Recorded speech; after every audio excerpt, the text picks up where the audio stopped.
everybody, and welcome back to the show. As you know, it has been quite a while since I've put a recording together, and that is because of certain family tragedies that have been going on.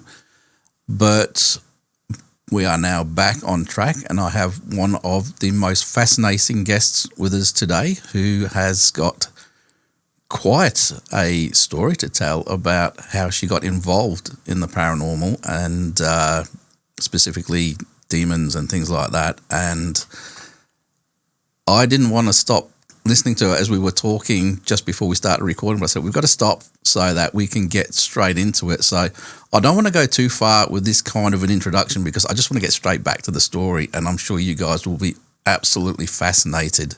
Our guest tonight is June Lundgren, and she's been on some of the biggest TV shows in the paranormal that you may know of, and she has got quite the story to tell. So I think we will just bring June straight in and we will get going. So June, welcome to the show. Oh, thanks for having me.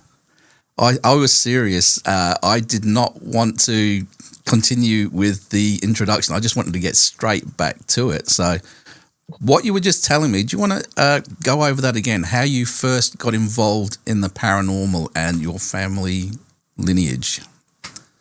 Well, I was raised by my maternal grandmother, and she is Irish-Scottish descent.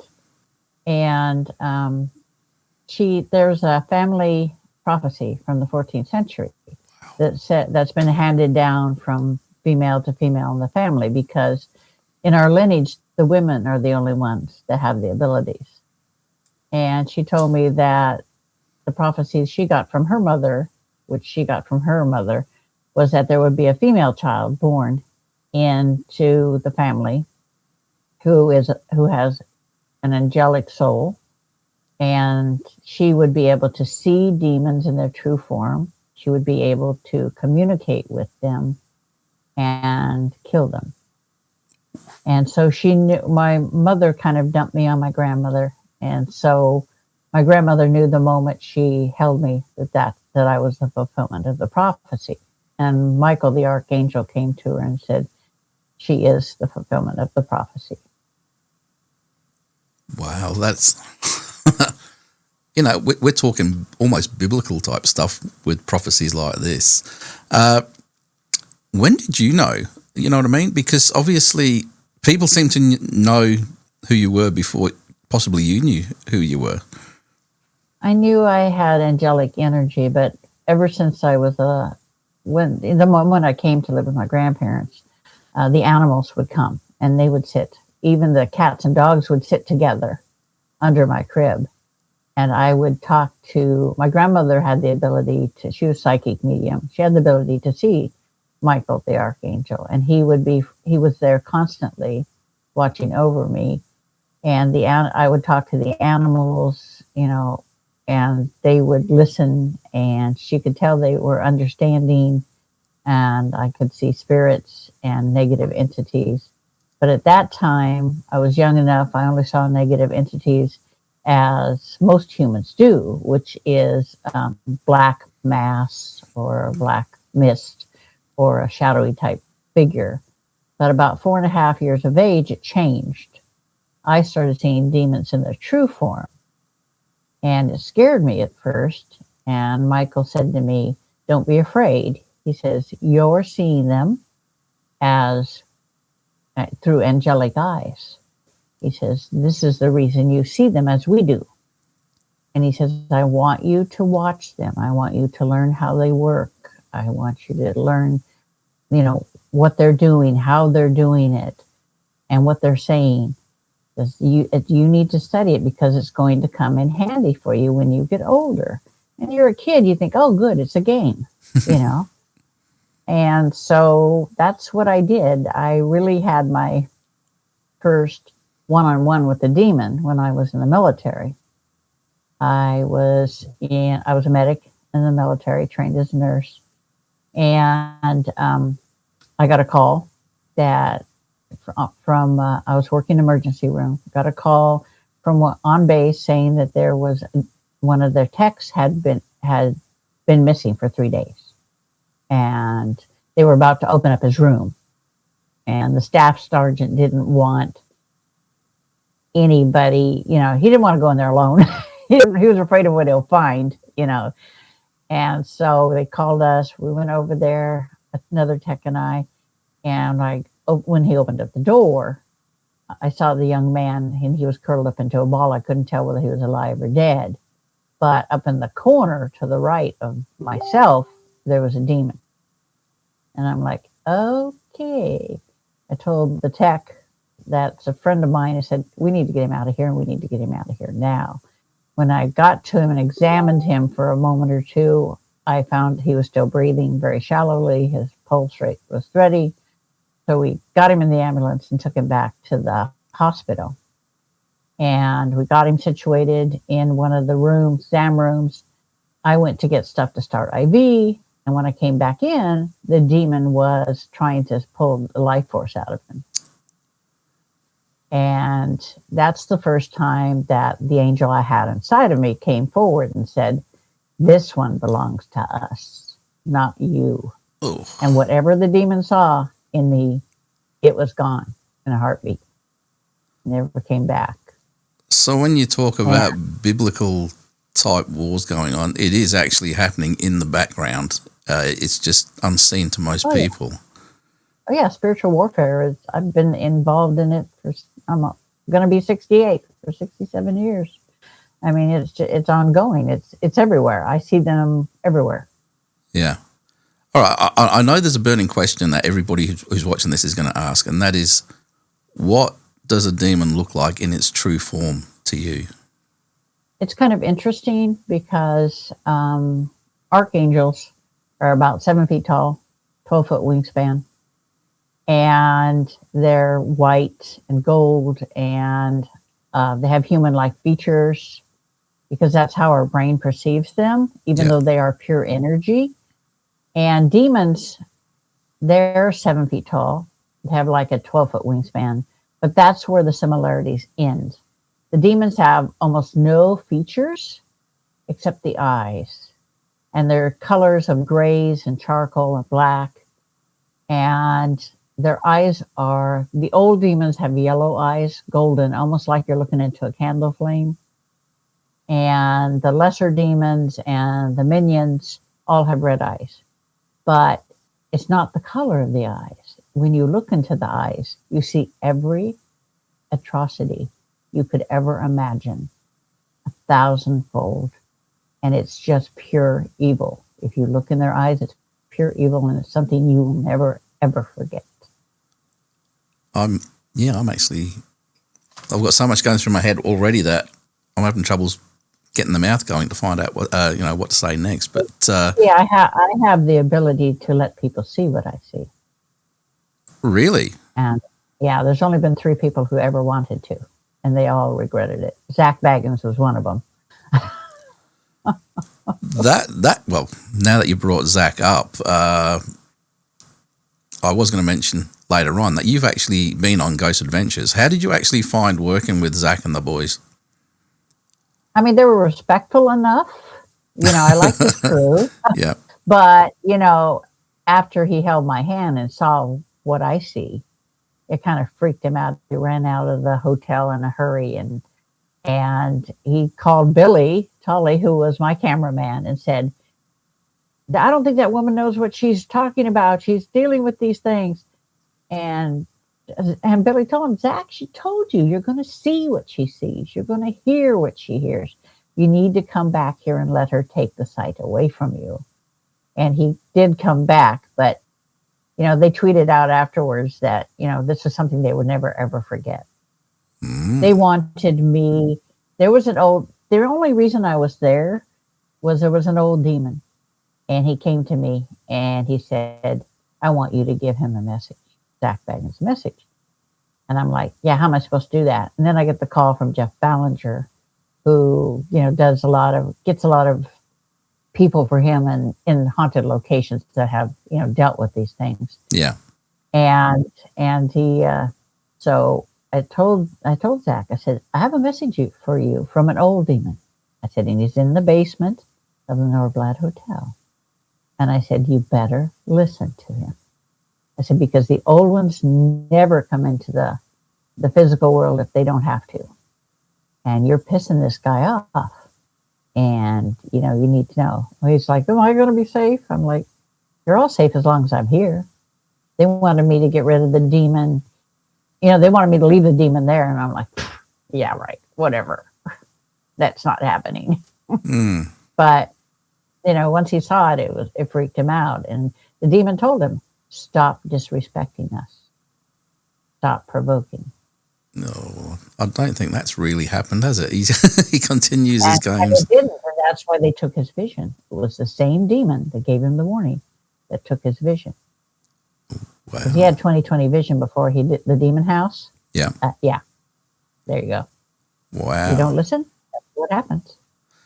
Okay. So, talking about demons and everything, would you consider them just a spiritual being, or can they actually enter the physical world, but they're just invisible to most human eyes?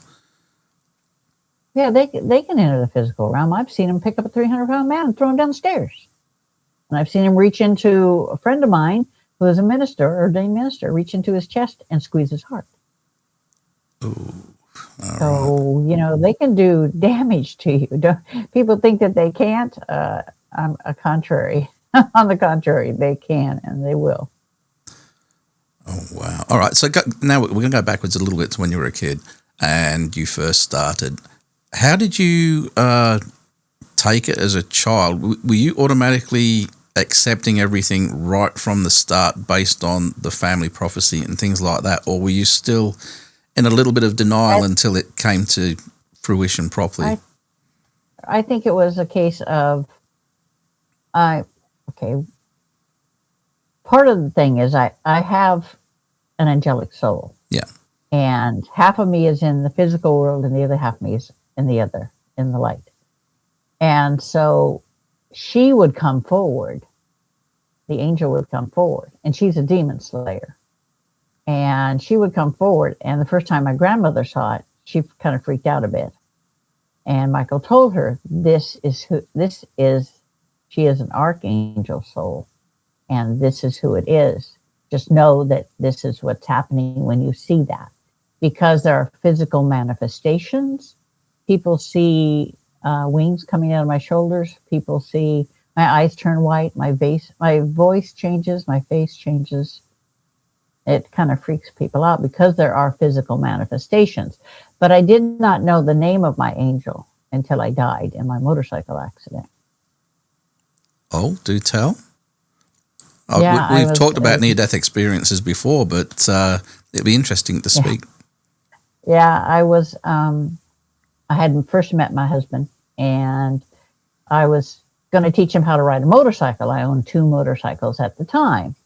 So I was taking one over to, teach him how to ride. And I was on my way over, and some woman ran a red light and hit me on my bike. And I wasn't wearing a helmet because I didn't have to at that time.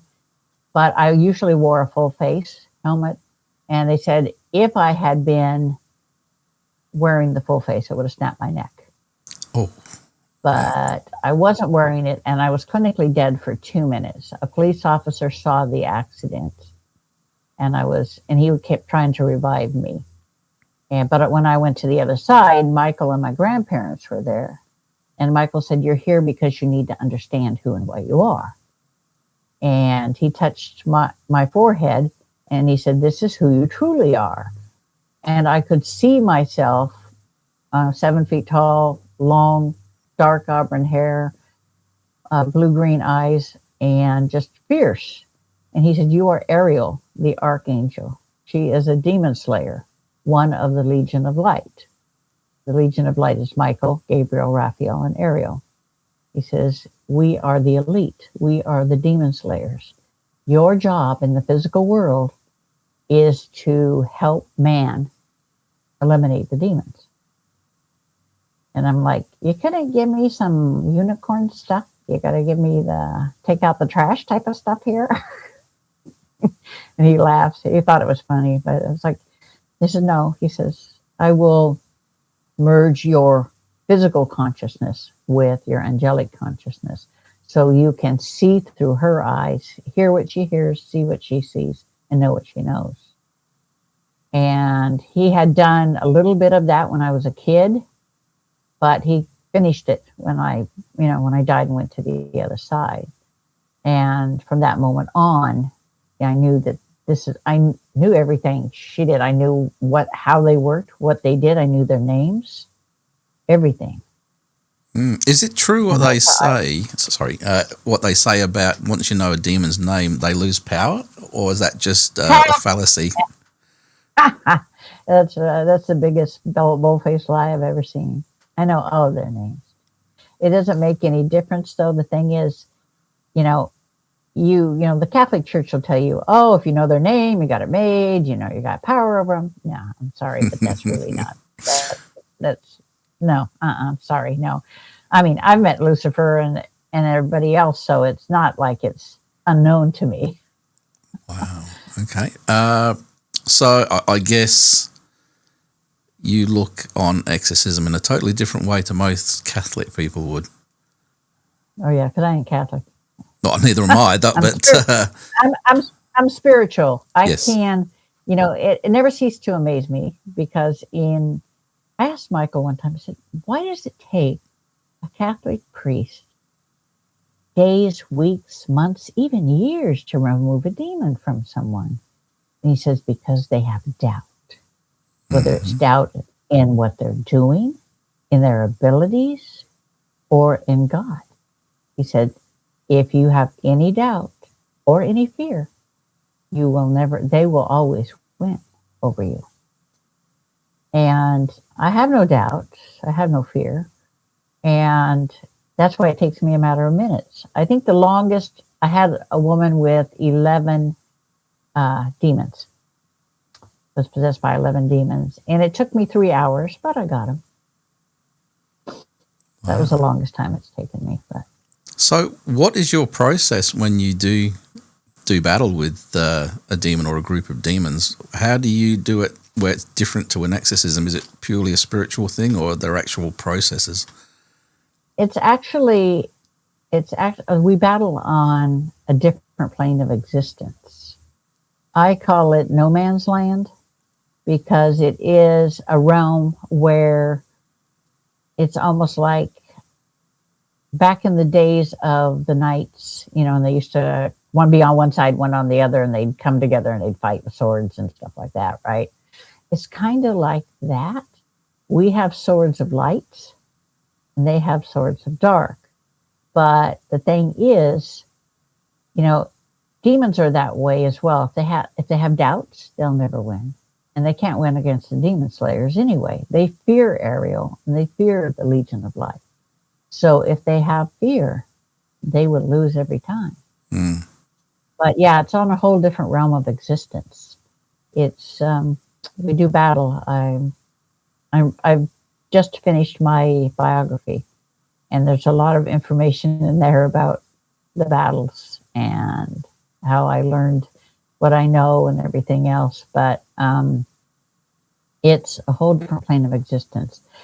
I don't need anything because I see the demons. I can look into their mind and I can find out why they're there, what they're doing. With the woman with 11 demons, I got down to the last one and it refused to leave. And I didn't want to rip it out of the woman because that might cause harm. So I said, if you want to go back home to the light, I said, I'll ask Jesus to take you home if that's what you truly want. And he says, I can go home. I said, yes. And I said, Jesus, come forth.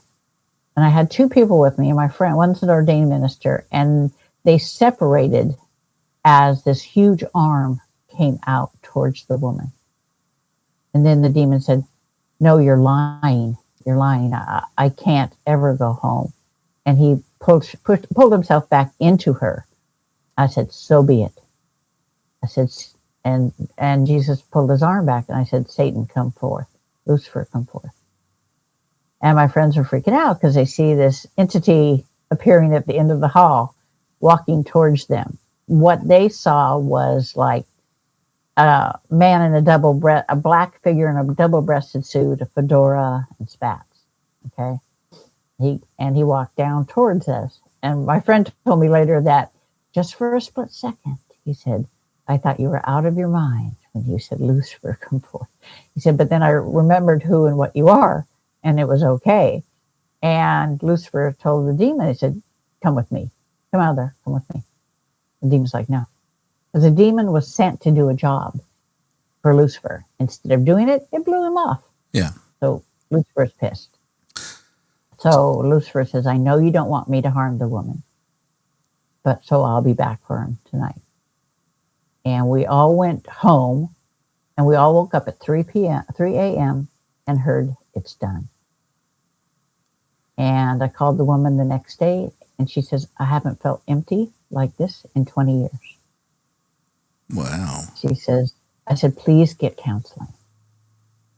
Well, she started her counseling because she has PTSD, for goodness sakes. Yeah, if it had been 20 years, that's a good chunk of a lifetime where you've gotten used to it being like that. So suddenly it being gone, that's a lot. And I knew that because, when I knocked on the door of the apartment in which she lived, the demon was in full possession. Yeah. And he was growling at me and saying in Aramaic, get the hell out of here, but he wasn't that nice. And then slammed the door. Yeah. My friends are looking at me like, what the hell just happened? And I'm like, no. So I knocked again. And this time she was in possession. And so it's like, it is what it is. I know when I encounter a demon, sometimes I know months and years ahead of time that the demon's coming. It's just you realize it, you let it go, and then move on. Yeah.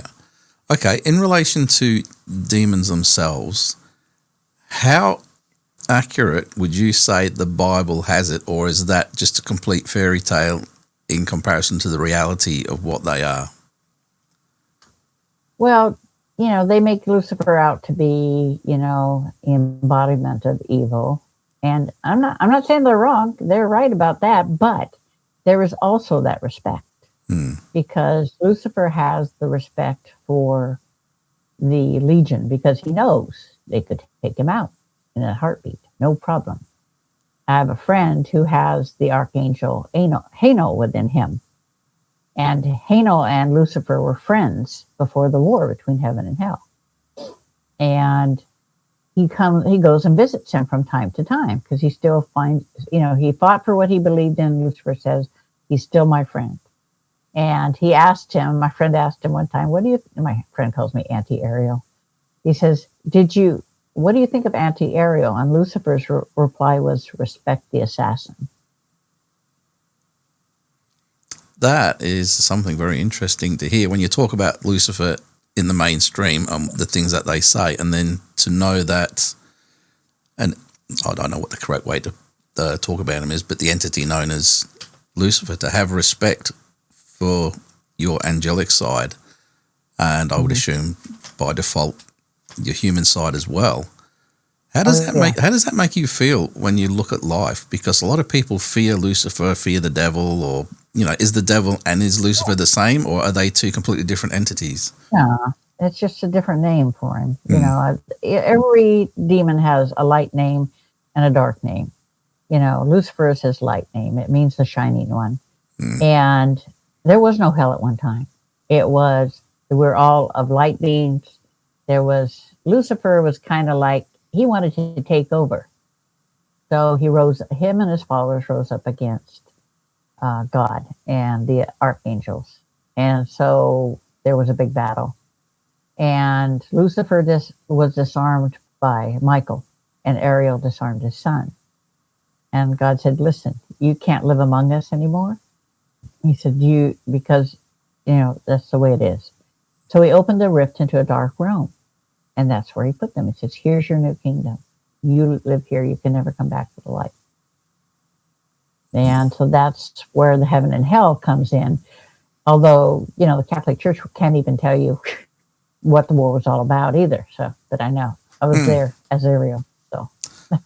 All right. This gets a bit weird. This sort of goes into a little bit of, Planet X and all that sort of stuff. But they talk about the Nephilim and how 200 angels were cast down. Does that have any validity with what happened? No. No. It's not. It's. I would be considered an Nephilim Yeah. because half human, half angel. But the thing is, but it didn't happen. No, yeah, didn't happen. But that over the centuries, right now there are over 300,000 warrior angels in physical form walking the earth, and over 300 million of them in spirit form. In heaven, what we call heaven, there is a hierarchy. There's God and Jesus. There's the Legion of Light, who oversees the archangels. And then there are the warrior angels. And then you have the common angels and the common souls. So the warrior angels, not just any angel can be a warrior angel. They have to be special. They have to have that dedication to the light, to God, to doing the job. And they're trained by the Legion of Light. Each one of the Legion will train the warrior angels in the art of demonic stuff, as well as other things that they think they're going to need to know in the physical world. Wow. When you say there's 300,000 angels walking among us, warrior angels and things like that, are they in the same situation as you where they're actually partnering or sharing a connection with a human soul, or are they just totally individual? Well, the best way to describe it is my body was created to hold the soul of Ariel, the Archangel. Okay, so each one of these people that have a warrior angel within them, their body was created to hold the soul of the warrior angel in order for them to do the work that they're supposed to be doing in the physical world to help mankind. Yeah. And in the last 3 or 4 years, I've helped over 4,000 of them find out who and what they are. I wrote a book called The Angel Primer. What it is basically is a step-by-step for incarnated angels. How to create weapons, how to merge with their warrior angel, and how to see and how to hear. Okay, so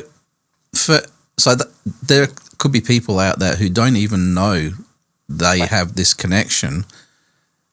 Are there signs that you can advise them to look for to see if maybe they could possibly have that connection? And if that's the case, could there be connections very similar with demonic entities?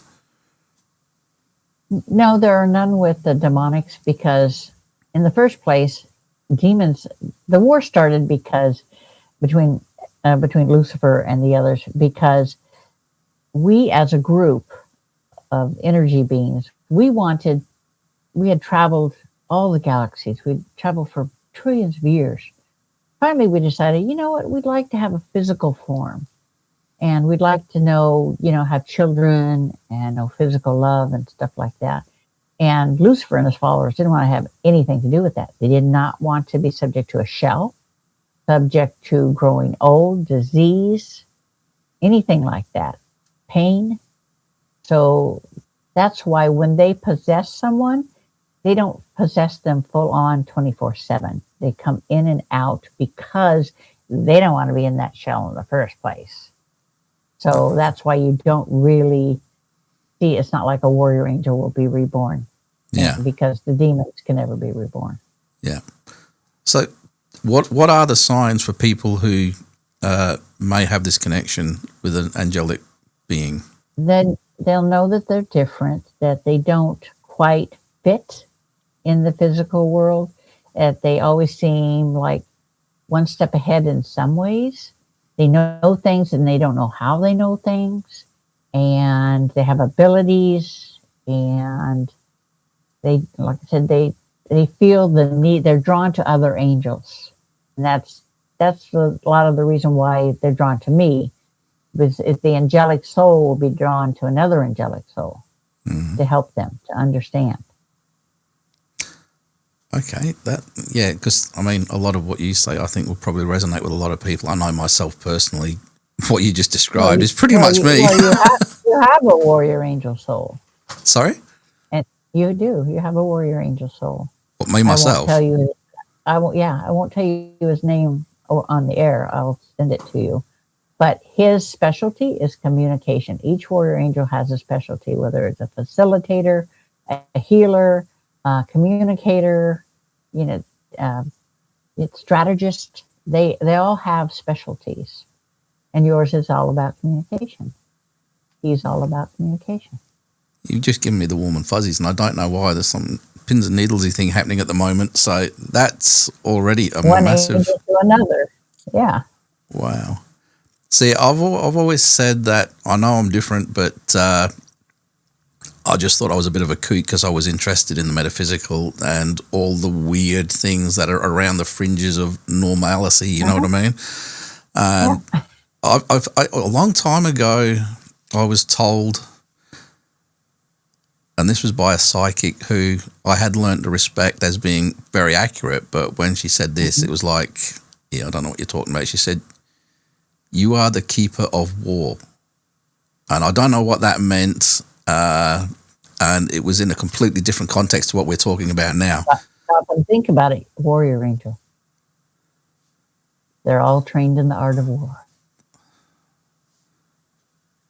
Yeah, see, now my brain's going at a million miles an hour because I don't know where to go from here. But, yeah, so, yeah, you've just stumped me completely. That's always good for a communicator, you know, can't get me words out. But, okay, so when you, going back to this incident when you were in the army and this fella in the room and how you saw that demon and everything, do they, like you said in this one, he disappeared as soon as he saw you? Do you find that happens quite a lot? They can be very almost cowardly and they don't want to face a confrontation, so they'll disappear? Well, if Ariel comes forward, yes, they can see her. But if she's sitting in the background where they can't see her, they're like so many people. They only see the outside. They never look any deeper. So that's their undoing, because when she comes forward, they're dead. Wow. They want to be anywhere she isn't. And getting into this connection with, I mean, you specifically with Ariel and everything, are there times when she can communicate directly through you to other people, or is it always something that you are going to translate and pass on to somebody? No, she comes forward. Kind of freaks my son out a bit when she does, because he's like, "Mom, she's out again." I'm like, "Yeah, what do you want?" How does that appear to somebody who was not expecting it? Is there a significant change in your demeanor or in your almost personality as the angel comes forward? In my physical appearance, as the face changes, the eyes change, the voice changes, and the wings come out. Give you an example. A friend of mine in England, her husband died unexpectedly, and she was in the hospital. And she asked me, she says, "How can you have Ariel bring John to me, her husband?" And I said, yes. And a couple of minutes later, she said, she brought her. She said, "Ariel brought him to me. I could feel him. I could hear him. I could see him." And she says, "This is the first time I've seen Ariel." And she said, "If I didn't know that she was good," he says, "she would scare the hell out of me because she looks so fierce." I said, and I told her, I said, "But you have to. She has to be fierce. And look at what she does. She has to deal with the demons." That's interesting. Going back to what you were saying earlier, and it does ring with me in that I am not, and this might sound weird based on what you just said, but I'm not one bit religious. I am spiritual, and I don't believe in everything that, well, I don't believe in a lot of things that come out of modern religion, although there are a lot of stories that measure up from one religion to another. So I do believe certain things may have happened throughout history, but religion itself is a man-made concept to me. What I believe in is that there is something there. Yeah, How you put it, I just don't understand it. God and I have had many discussions. He says, I didn't create religion. Man made it to put a round peg in a square hole. Yep. He said, I prefer you to be spiritual. Yes. I'm like, yeah, that's good because that's what I am. I'm spiritual. I'm not religious. Wow, it's pretty insightful because that describes me down in the world. And if you go back through other podcasts that I've done, I have described myself as a spiritual being, not a religious person. And exactly. Wow. Yeah, all right. I had so many questions for you, and now they've just all gone shivoom. They've all just disappeared, and I'm not sure how to talk about this moving forward. But on a daily basis, how often would you come across a demonic entity out and about? I see them all the time. I don't see them on my home because my home is protected and my land is protected. And they'd be stupid to come here. But, if I'm out and about or if I go on a trip, like I went to the coast last weekend and, at a Oregon Ghost Conference, and there were 3 demons there. And I took them out while I was there because I'm not going to leave them hanging around. But, for the most part, they pretty much leave me alone. I remember coming out of work one night and it was dark. It was like October. And I'm coming out of work from the clinic and I'm looking down at the end of the street, and this is a dead end street. And here's this demon standing at the end of the street. Like this is the OK Corral or something, I looked at him, I said, don't screw with me tonight because your ass will be dead. I said, leave me alone. I'm not in the mood for it. And it left in a hurry. Some of them think that they've got something to prove, but it'll be the last thing they do. Wow. So do you do paranormal investigations as well as the demonic as well? I know. I'm usually, people usually consult me regarding, they've done an investigation and they think there's something negative and can I help? But for the most part, I do them. I have a group called Ghosts and Girls Paranormal, and we do investigations, but most of the stuff I do is from a distance. I mean, I've removed demons as far as Australia, the Netherlands, India, wherever somebody needs help, I can do it from a distance.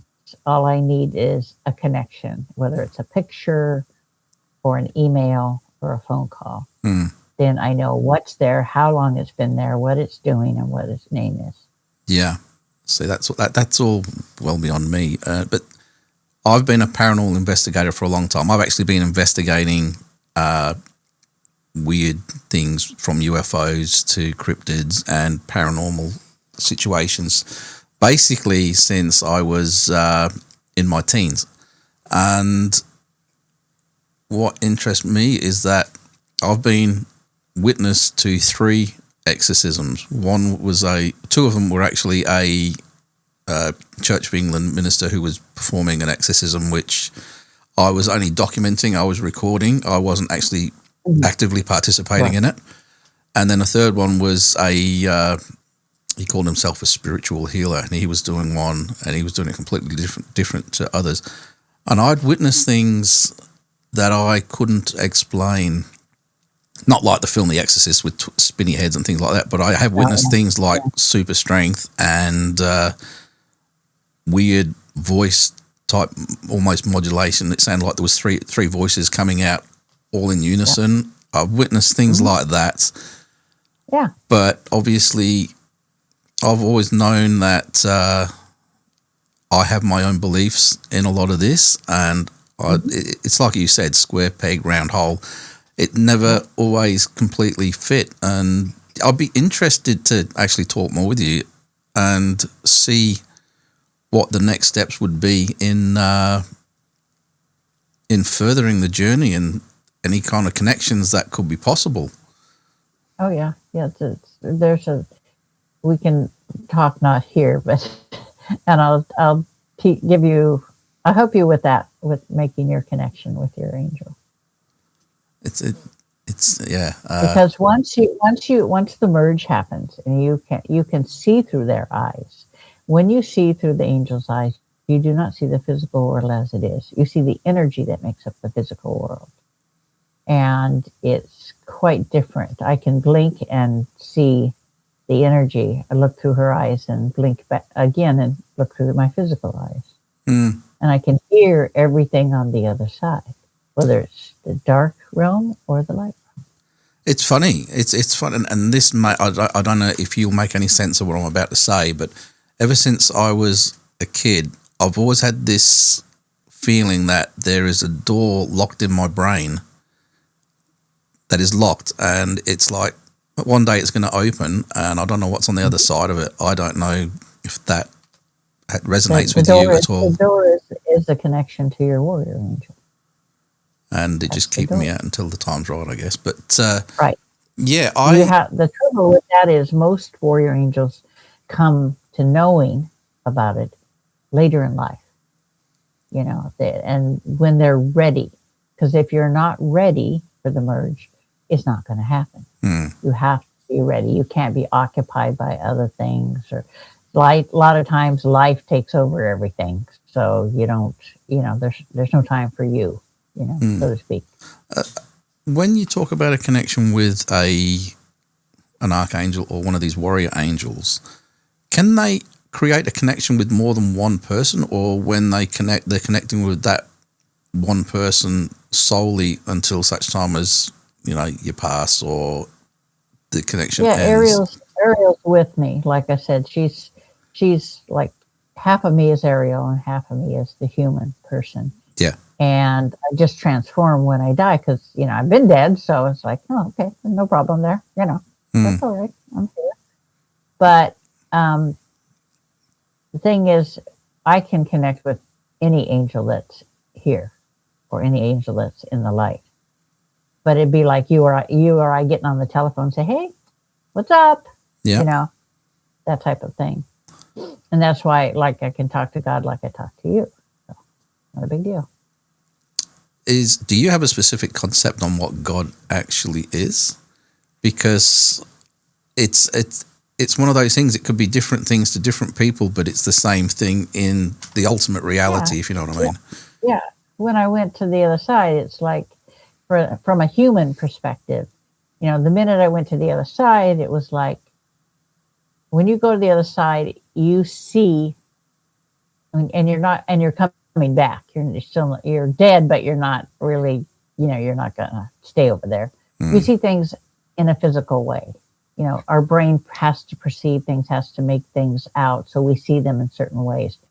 But you feel God in every molecule of your being. When you're on the other side, you feel the love, the compassion, the warmth, and you feel the connection to every other living soul. And so when I see him, he's pure energy. What I like about what you're saying, and this is nothing to do with what you actually just said to me, is that I've always felt that am I sort of targeted because, not targeted, that's the wrong word to say, but because I don't believe in religion as such, as what's in the church and what you see going on, I have my own beliefs.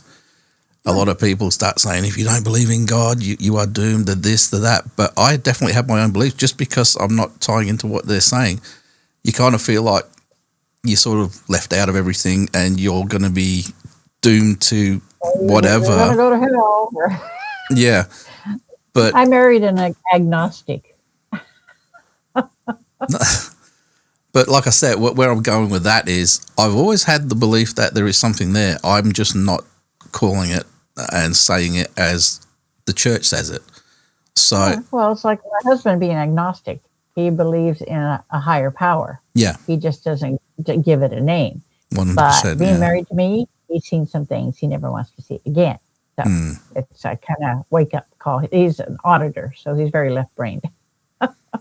Okay, so when you talk about, I'm assuming you've probably seen the film Constantine and things like that. Oh yeah. How? I enjoyed it. Yeah.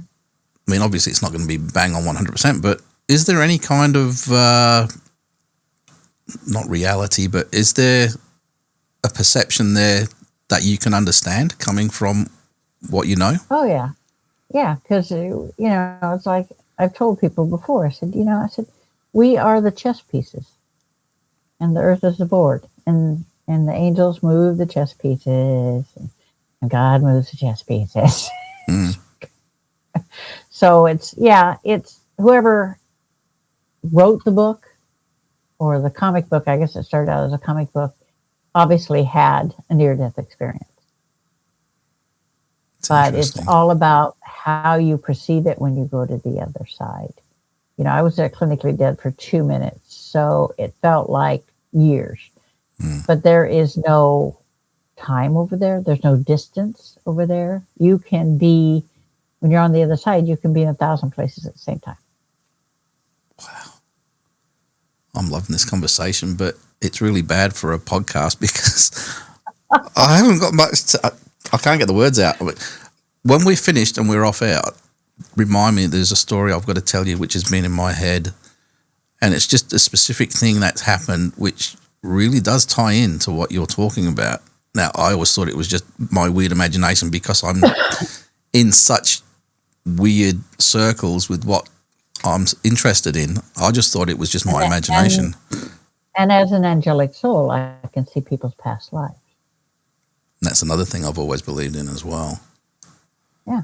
Yeah, you just don't go around once and then to go up there and play the harp for a couple trillion years. No. We've actually happen. It's up to the individual soul if they come back or not.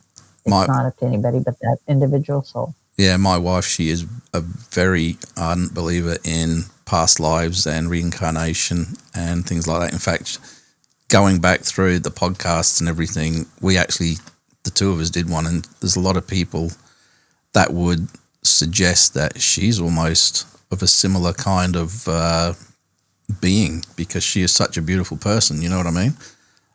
Again, she has an angelic soul as well. Sorry? But she's not. She has an angelic soul, but she's not a warrior angel. She's not her thing. Everybody says that she's got an angelic soul, but the concept of what that is just whether she's such a good person, and it's hard for us. It's hard for a lot of people to accept. Archangels don't incarnate. I'm like, well, tell that to Ariel. Let me tell you that right now. I can't do the things I do without her within me. I mean, the demons run the other way. It's like, get away. I'm going to turn on the light. There we go. Now, let there be light. The sun's going down. Oh, the sun's just coming up here. Well, the sun's coming up. It's 10:30 in the morning over here.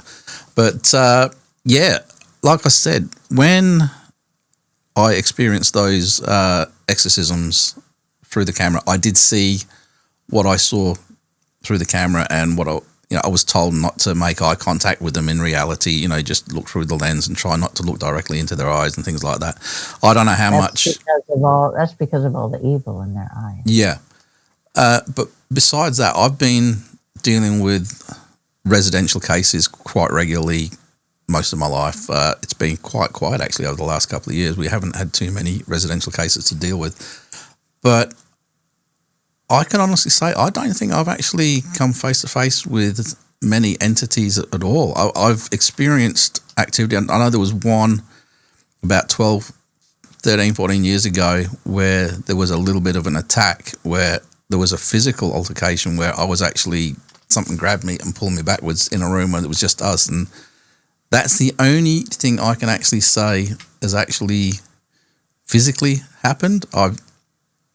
I don't see things, so I don't know if it ties into what you're saying and they're just keeping out of the way or what, because other people I'm with see lots. They know you have an angelic or warrior angel in you, and they won't want to mess with you. The demons won't want to mess with you because they know that they'd be screwed. But the thing is, the best advice I give people is if you're on a location and you see something that you absolutely believe is negative, do not acknowledge it. To acknowledge it is to make it see you, and you do not want it to make it see you. That's interesting. Yeah, that's good. Good advice. That I can guarantee you, a lot of people will not listen to that. You watch a lot of. I know. I can honestly say I understand, because I've removed too many demons. I had, people call me from Canada and stuff. Can you do something? This guy was provoking, and now he's got issues. I'm like, okay, fine.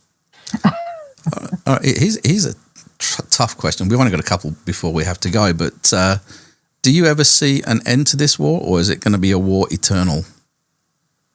The spiritual war? Yeah. Spiritual warfare to the end. Always. That's good. Okay. Now, another question for you. In relation to God, as you see him, not as religion sees him, do you see him as by definition, extraterrestrial, extra-dimensional? He's beyond what we are, or is he all of the above and something completely different, or is he like an over the absolute top?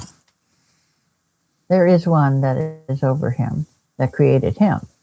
I call him the creator. And he created God, and he created the dragons, and he created all energy beings that, you start out as energy and end up as physical sometimes, depends upon, but he created God, the being that we know as God, and he has 3 brothers and sisters that he created, that the creator created also. So we're not alone. And it's quite interesting talking to the creator, because he's, it's hard to explain. And most of my communication with them, of course, all of it is telepathic, because, they consider verbal communication a lower form of communication. So, I hear them in my head. Somebody will pop in and say, I'm wanting to talk or whatever. I'm like, okay, fine. But you have to set boundaries and limitations. I tell them, don't bother me while I'm sleeping. I don't mind during the day, but not while I'm sleeping, man, because I need my sleep.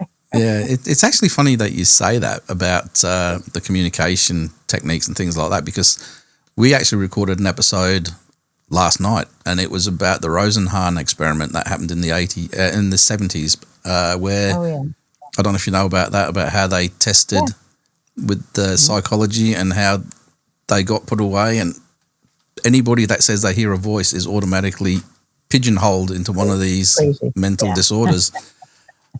And I've always said, yes, there's definitely going to be those that are inflicted with issues, but there are going to be others that do have these connections to spirit, to angelic beings, and they just get mistakenly pigeonholed with the rest.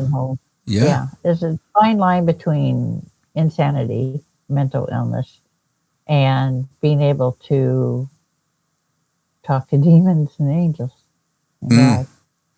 Well, but it's like, I wouldn't be a nurse if I was crazy.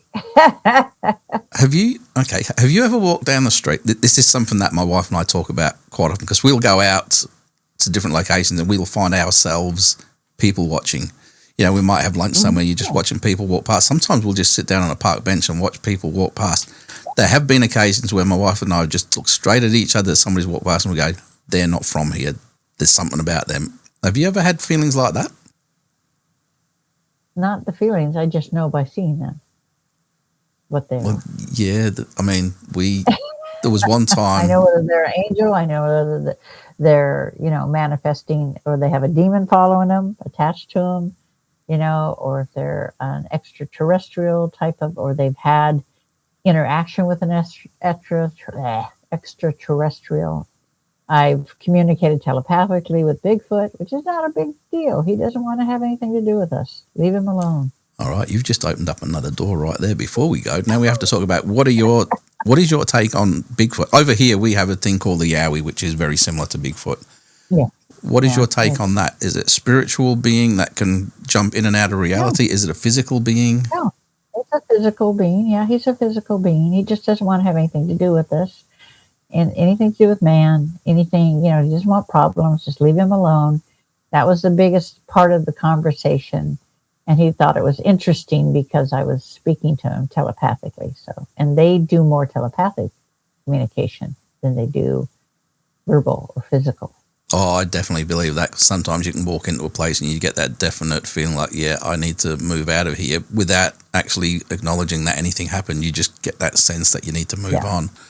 And I'm sure that's those guys telling you where to go without actually seeing you, without you seeing them and things like that. But, okay, so when you communicate telepathically with say a Bigfoot type entity or creature, is it in your concept English, or is it just some other thing that you both just naturally understand? It just becomes whatever language that they're speaking. My brain is like Aramaic. My brain translates Aramaic into English for me because it's Ariel, because she's knows all languages. So I hear it in English, even though the demon's speaking it in Aramaic, or French or whatever. I hear it in English because my brain translator kicks in. And with him, they're a little startled at first. It's like when I speak to animals. I talk to animals like I'm talking to you, and they talk back. At first, they're a little startled and not used to it.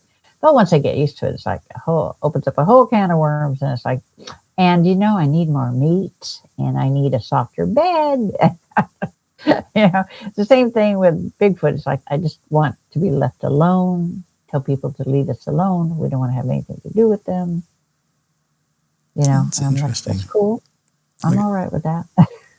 I guess we're all creatures in one way or another, and there is always going to be a connection. It's just a matter of how you deal with it, I guess.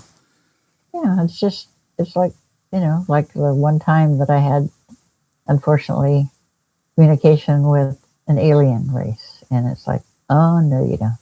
Oh, don't start saying that now. This is a whole other hour of conversation if you start talking about that. I shut that one down. It's like, no, because what I was hearing from them was not good. Okay. So I shut myself down. Oh. I was like 9 months pregnant. That's a conversation that we're going to have in a couple of minutes once we're off air. I live on a farm, so, and it's like, there's a starry night, the sky. I have 3 acres, and this thing hovered over the 3 acres. And I heard what they were thinking, and then it just shot straight up. I'm like, okay, enough of that.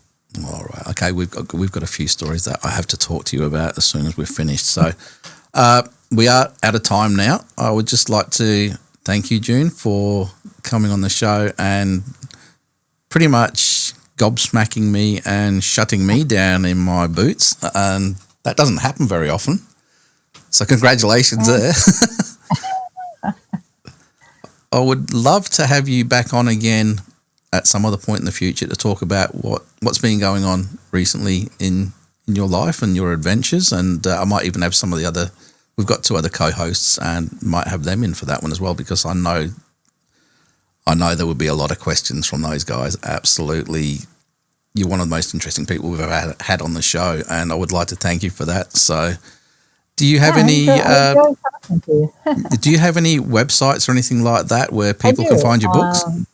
You can go on Amazon.com to get my books, and you can go to my website. I do intuitive readings and things like that. But if you have an issue, you want to contact me, go to my website, mysticconnections.org. O-R-G.